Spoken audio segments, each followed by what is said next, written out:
All right, how is it going? And welcome back to How to Invest in Commercial Real Estate. What is up? We have a super exciting show. As you can see, we have another guest on, actually in person this time, which I kind of like. I like seeing people. You know, we're not in the COVID bubble anymore. It's nice to have people in the studio. But anyway, before we get to Kathy, our amazing guest, I wanted to give a quick update. Criterion has been doing a ton of deals this year. We have a ton of deals in the pipeline, but this last week we were able to finally close on the Marine Creek development, which is our Starbucks and Shipley's Donuts build to suit down in Marine Creek, which is a suburb of Dallas. So we closed on that last Friday. We're super excited to get going on that. Really cool project. Anyway, thanks to everyone who got involved in that. And obviously, if you didn't get involved in that, you're not signed up on our investor list, which if you're not signed up on the investor list by episode 100 and a lot, you need to do it. It's so easy. Go to our website. But anyway, Kathy, thanks for coming on. Welcome, Kathy. Thanks for having Kathy me. is with the Tulsa Real Estate Investors Association. Did I get all of that? You got it. And she is a local resource here in Tulsa that I personally didn't even know about, which I'm ashamed about. But tell us a little bit more about how you got into not only commercial real estate, but this Tulsa Real Estate Investors Association and kind of what it is.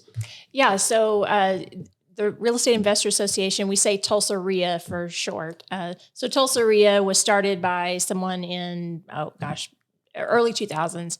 He passed away in 2017. It was passed along. I came along probably 2.5 years ago and took it from just a few people meeting in a room to, just. How many members do you have now? So I started out, we had 2,100 members and we just crested 9,200. Wow. Nice. 9,200 people in Tulsa Real Estate Investors Association that we didn't even know about. Yeah, I don't know about it. And you got it that large. And what year did you take over? About 2.5 years ago. So, gosh, what is that? 2.5 years ago, you 20. took it all the way to over 9,000 people. I feel like a failure. Well, I think I have to ask the question before we get into anything else is, okay, what do you think were the keys or the differences to get it from 2,000 to 9,000 over the last 2.5 years? I think the community building was really the biggest part of it. Just giving an opportunity for people to chatter about a certain topic. There are trends, in investing. So when it was BRRRR method, we would, gear it toward the conversations would be toward, BRRRR methods. So people got to ask all their questions. I don't know what that means. What is that? Yeah, that is buy, rehab, Okay. renovate, Rent. rent. Repeat.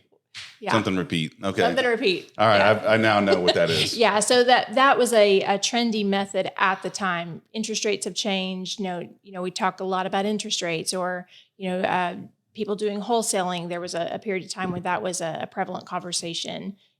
Now we're we're in a different part of the cycle. Now it's sub twos and taking over loans with not using a lot of your own funds. Lending is always a topic. So we just provide a platform for people to get together and ask those questions and get together and make deals happen together. How often do you meet? So we meet in person once a month. It's second Tuesday of every month. We do have a location now for the next 24 months for sure. It's the Looney Bin Comedy Club and Event Center, and they're at 65th and Memorial, roughly. Okay. So we meet there. First hour is networking, 6 p.m. to 7, and then we bring in a speaker 7 p.m. till whenever they stop. You say in person. Do you have other events or? Yeah. So we do have some networking events that will, just, take some space at a local bar, kind of a meetup kind of thing. Okay. How have we not sponsored this? I'm just saying, I just love the fact that it's at 6 p.m. at a bar instead of like 7 a.m. every Wednesday. Or Yeah. so Interesting story. When I first got into real estate and I had no idea what I was doing, all I was doing was calling on newspaper ads for cheap houses. And then one day I got one under contract and I'm like, now what? I don't know who's going to loan on a North Tulsa house that's in bad shape. Mm-hmm. And so I ended up going to this real estate investor deal. I think we met in a hotel at the time. Yeah, that was before my time, but yeah, they did. And they happened to have like this kind of expo that night where people had booths set up for their services, title services, maybe home inspection, survey, whatever. It's like a buffet for you. At Yeah. the time. And so for me, I had no idea. And so I started talking, and one of them was a lender, kind of a mortgage broker that specialized in kind of alternative type housing. And I ended up finding him. He gave me the loans on the first 2 deals. I would have never gotten those done without him. Chris Bashford, I think was his name, ORU graduate. And so, these meetings, you're just, like we've always said, you're one contact away and one piece of information away from doing a deal in commercial real estate.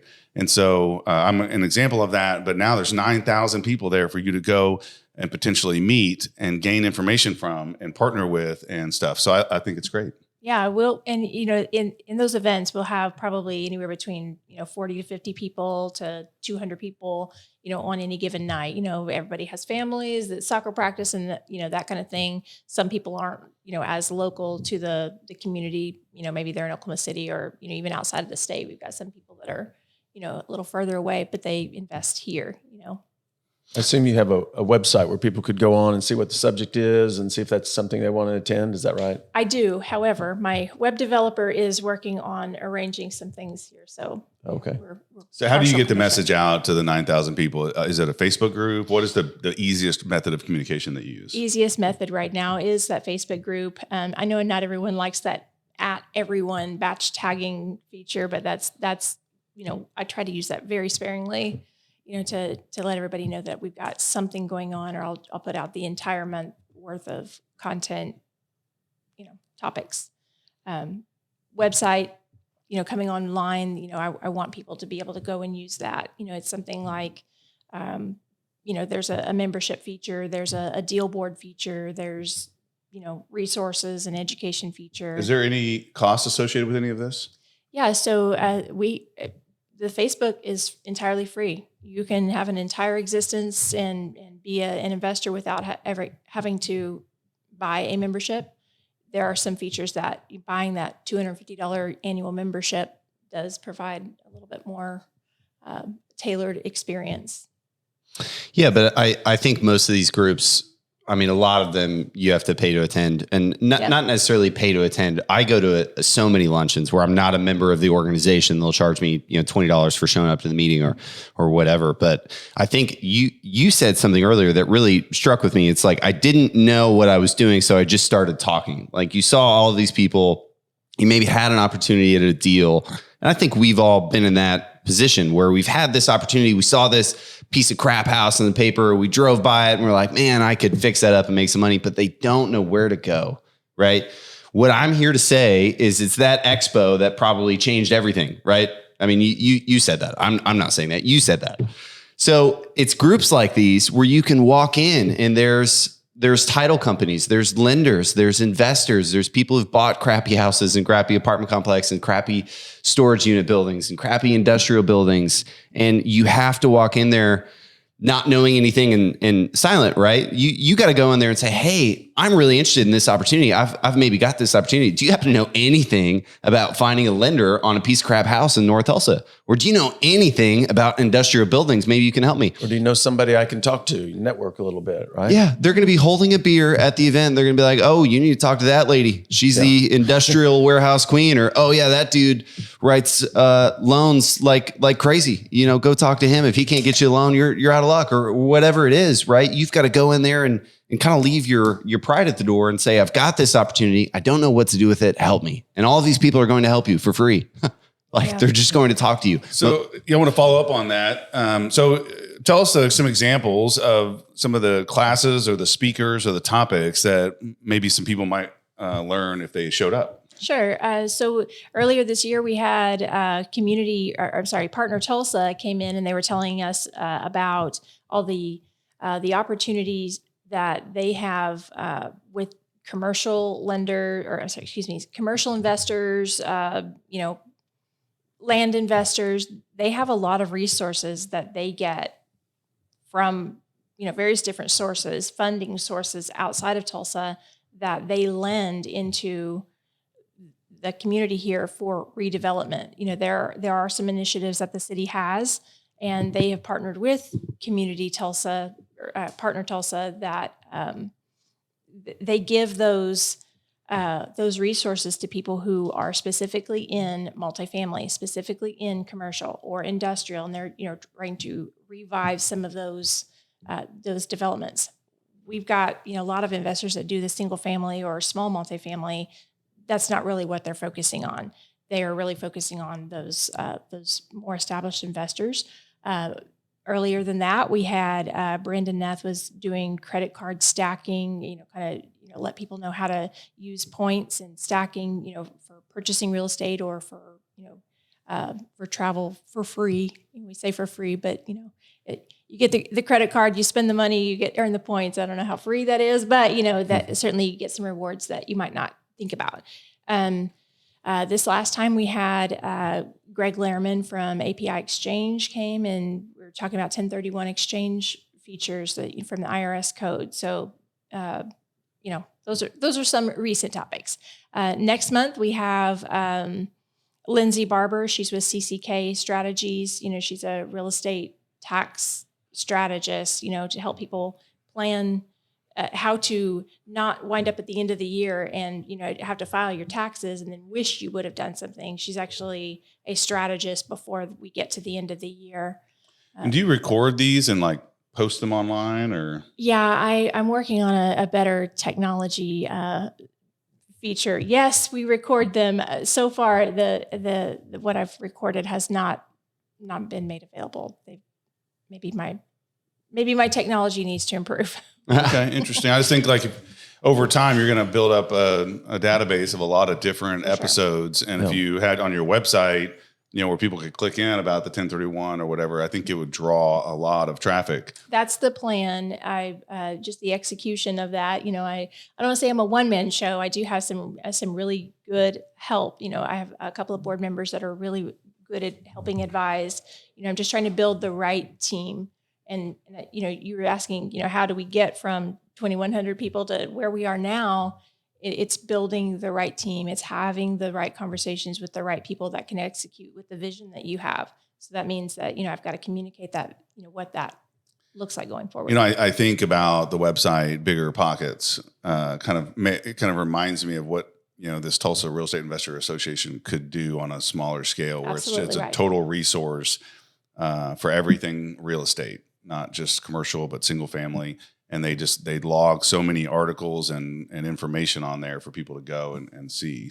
Yeah. So my plan for the website, what it does look like is a little bit like Bigger Pockets, a little bit like Angie's List, a little bit like Investor Lift, something like that, but for the more local market, regional market maybe. What about people who might be listening that aren't in the Tulsa area? Are you familiar with the same organization or real similar organizations? We've told our listeners before they need to find something like this here, and we didn't even know it was in our backyard. But because you're in this position, are you aware of similar organizations all over the country? Yeah. I partner with other real estate investor associations in other cities. Areas. Yeah. Oh, okay. Yeah. So Joplin and I are actually working on a local conference that we'll put together, and for people here regionally, if that can be repeated, then that just Brian was wanting to invest in Joplin, weren't you, Brian? Yeah, that's right. Let's see. So let's say somebody you had an event and the topic wasn't something that someone was interested in. Would you encourage them to come anyway so that they can network? I mean, do your events or meetings lend time for that, or what's your comments on that? Yeah, so I do encourage people to come, even if the topic doesn't seem to apply to them right now. One, they're going to meet people, that have that topic might appeal to them, and you might need, a conversation with that caliber of person. So absolutely, the networking is invaluable. Yeah, I think that going to a meeting where the topic is maybe over your head or not down your lane is, an opportunity to ask questions, or it might spark some questions for you. Right. It might spark a different journey or, a node in the path. Anyway, yeah. And you said the networking starts at 6? Networking at 6, speaker at 7 on second Tuesdays of every month. Second Tuesday of the month. And then does it end about 8 o'clock? 8:15, 8:30. Yeah. Okay. I kind We'll of leave have it to show up. open. Maybe Brian can be a speaker. He'll just talk about winning. Yeah, that's right. Since that's all I do. Oh my gosh. Anyway, I think like we should hit on what networking is, right? Because I go to networking events and a lot of people suck at networking. Here's what networking actually looks like. You go up to somebody you don't know or you don't see very often and you ask them tons of questions and then you shut up. You let them answer them. And then if they're hopefully nice enough, they'll, maybe ask you some questions, but that's not really what you're there for. You're there to get as much information out of all of these people that you don't know or don't see very often as possible. That's a win. That's how you know you won networking, when you got a ton of contact information and a ton of information from people you don't know or don't see very often. Oh, and here's another tip. You're there to get as much information as you can from other people, asking them questions. What do you do? How do you do that? What got you into that? But the other thing is when people ask you questions, be forthcoming with information. Don't be coy and don't be secretive. Right. Because so many times people, they don't want to really get into what they're doing or how they're doing it, but that's the whole point. And so, if somebody asks you what you do, don't just say I'm in real estate. That doesn't give them enough information. I buy multi-tenant retail centers and I buy apartments, and I started with single family homes. Now I've given them enough information to ask a follow-up question. Man, how'd you go from single family homes to multi-tenant retail, or whatever the question is? And so, the dialogue, you never know where you're going to end up in that dialogue by sharing information. The key piece of information that you're needing is on the other side of question 4. And if you don't get there, if you're too nervous to talk to that person, then you're never going to get the information. Oh, I love that. The key piece of information is on the other side of question 4. That's good. Yeah. Okay. Well, look, guys, I think this show is about encouraging you to look into local resources. And right now we've given you a local resource here in the Tulsa metro area with potentially 9,000 connects for you to understand the real estate game better. And to find resources and information to get into this game that we are telling you is so lucrative. So any final thoughts, Kathy, on what people should do to get involved?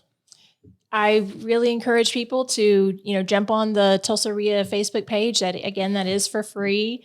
Start having conversations, jump into, if somebody makes a post, jump in and have a comment. Make sure you're giving value whenever you comment or make a post and let other people answer your questions. I think that just being brave enough to get started and have conversations is really going to level up your knowledge base, and then attend those meetings.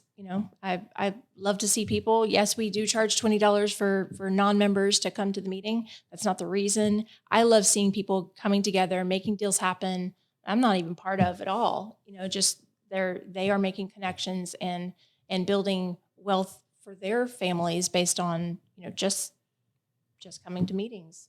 I love it. Yeah, a lot of real estate is what right? Like you have to know quantitatively how to do a lot of these things, but there's an equal part of who you know. It's who do you know? Who are you going to sell this asset to? Who are you going to buy this asset from? Who's going to lease it for you? Who's going to manage it for you? Who's going to lend on it? Who's going to do the title work? Who's going to do the survey? There's a lot of people you need to know. So organizations like these are fantastic at networking. So thank you for not starting, but continuing to lead that on. And 7,000 members in 2.5 years, that's a big feat. So congrats on that, Kathy. Yeah. Thank you again for coming on, and everyone else, we will see you again next week.